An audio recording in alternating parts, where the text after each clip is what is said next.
The sun dipped below the horizon, casting a golden glow over the land of Canaan. In the twilight, shadows stretched long and mysterious across the landscape, whispering secrets of old. Among these tales was the story of Judah, one of Jacob's 12 sons, and a woman named Tamar, whose life was about to intertwine with Judah's in a way neither could have foreseen. After the tense and turbulent events surrounding Joseph and his brothers, Judah left his family and settled in Adullam, where he became close friends with a man named Hira. Here, Judah married the daughter of a Canaanite named Shua, and together they had 3 sons, Onan, and Shelah. Judah's life seemed to settle into a predictable rhythm, but the winds of fate were far from calm. Years passed, and Judah arranged a marriage between his eldest son, and a woman named Tamar. However, was wicked in the eyes of the Lord, and his life was cut short. In accordance with the custom, Judah instructed his second son, Onan, to marry Tamar and raise offspring in his brother's name.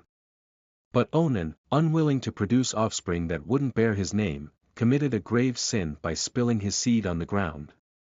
This displeased the Lord, and Onan too met an untimely death. Fearing for his youngest son, Shelah, Judah told Tamar to remain a widow in her father's house until Shelah was grown, though he had no intention of giving her to him. Time moved on, and after the death of his wife, Judah's grief led him to shear his sheep in Timnah. Tamar, realizing Judah had no intention of fulfilling his promise regarding Shelah, devised a bold plan. She removed her widow's garments, veiled herself and positioned herself at the entrance to Enaim, on the road to Timnah. Judah, not recognizing her, thought she was a prostitute. Tamar negotiated with him for a pledge, a seal, cord, and staff, until he could send her a young goat from his flock. Judah sent the young goat to recover his pledge, but Tamar was nowhere to be found. Confused and anxious, Judah decided to let the matter drop to avoid public embarrassment. 3 months later, Judah was informed that Tamar, his daughter-in-law, was guilty of prostitution and was pregnant. Judah, enraged, ordered her to be brought out and burned. But Tamar, with calm resolve, presented the seal, cord, and staff, declaring that the owner of these items was the father of her child. Judah, stunned and humbled, recognized them and exclaimed, "She is more righteous than I, since I wouldn't give her to my son Shelah." In time, Tamar gave birth to twins.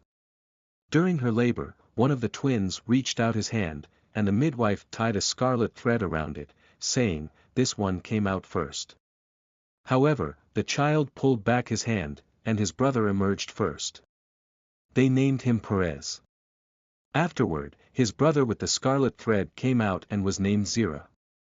Through the twists and turns of human actions and divine providence, the story of Judah and Tamar unfolded, revealing profound lessons about justice, righteousness, and God's overarching plan. From this lineage, the line of King David, and eventually, the Messiah, would come.